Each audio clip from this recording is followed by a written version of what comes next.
CPM Kozhikode ജില്ലാ സെക്രട്ടേറിയറ്റിൽ പിടിമുറുക്കി ജില്ലാ സെക്രട്ടറി സ്ഥാനമൊഴിഞ്ഞ പി മോഹനൻ വിഭാഗം. എം മെഹബൂബിനെ സെക്രട്ടറിയാക്കി കരുത്തുകാട്ടിയ മന്ത്രി മുഹമ്മദ് റിയാസ് പക്ഷത്തിന് തിരിച്ചടി നൽകുന്നതാണ് പി മോഹനൻ പക്ഷത്തിന്റെ സെക്രട്ടേറിയറ്റിലെ മേധാവിത്വം. 12-അംഗ സെക്രട്ടേറിയറ്റിൽ പി മോഹനൻ പക്ഷത്തിനാണ് ഇപ്പോൾ ഭൂരിപക്ഷം.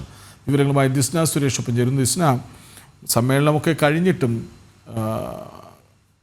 പാർട്ടിക്കുള്ളിലെ വിഭാഗീയത അതിപ്പോഴും ശക്തമായി നിലകൊള്ളുന്നു.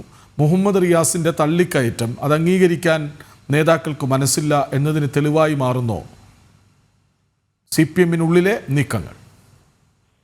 തീർച്ചയായും കൃഷ്ണരാജ് സൂചിപ്പിച്ചതുപോലെ തന്നെ സംസ്ഥാന സെക്രട്ടറി MV ഗോവിന്ദന്റെ സാന്നിധ്യത്തിൽ കഴിഞ്ഞ ദിവസം ചേർന്ന ജില്ലാ കമ്മിറ്റി യോഗമാണ് 12-അംഗ സെക്രട്ടേറിയറ്റിനെ തിരഞ്ഞെടുത്തത്. സെക്രട്ടറി പദം ഒഴിഞ്ഞിട്ടും പാർട്ടിയിൽ ഈ പി മോഹനൻ വിഭാഗം പിടിമുറുക്കുകയാണെന്നൊരു കാര്യം തന്നെയാണ് ഇപ്പോൾ നിലവിൽ രംഗത്ത് വന്നിരിക്കുന്നത്. പ്രത്യേകിച്ച് ഈ സംസ്ഥാന കമ്മിറ്റി അംഗമായ അദ്ദേഹത്തിന്റെ ഭാര്യ KK ലതിക ഉൾപ്പെടെയുള്ള ആളുകളാണ് ഇപ്പോൾ ജില്ലാ സെക്രട്ടേറിയറ്റിൽ ഉള്ളത്. അത്തരത്തിൽ അവരുടെ ഒരു പ്രാതിനിധ്യം വലിയ രീതിയിൽ വർദ്ധിപ്പിക്കുന്ന ഒരു സാഹചര്യം ഉണ്ടാവുന്നു.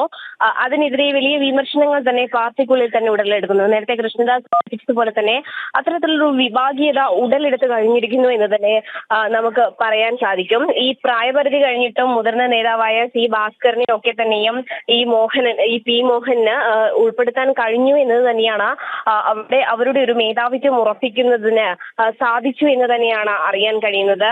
അതിനെതിരെ വലിയ വിമർശനവും ഭാഗികമായി തന്നെ ഈ പാർട്ടിക്കുള്ളിൽ ഉടലെടുത്ത് കഴിഞ്ഞിരിക്കുന്നു. എന്തായാലും നമുക്കറിയാം, ഇത്തരത്തിൽ പി മോഹനൻ പക്ഷത്തിന്റെ കരുത്ത് വർദ്ധിപ്പിച്ചുകൊണ്ട് തന്നെയാണ് ഈ പാർട്ടിക്കുള്ളിൽ ഈ ജില്ലാ സെക്രട്ടേറിയറ്റിൽ ഈ 12-അംഗ ആളുകളെ തിരഞ്ഞെടുത്തിരിക്കുന്നത് എന്നൊരു ആരോപണമാണ് നിലവിൽ ഉയർന്നു വന്നിട്ടുള്ളത്. കൃഷ്ണരാജ്,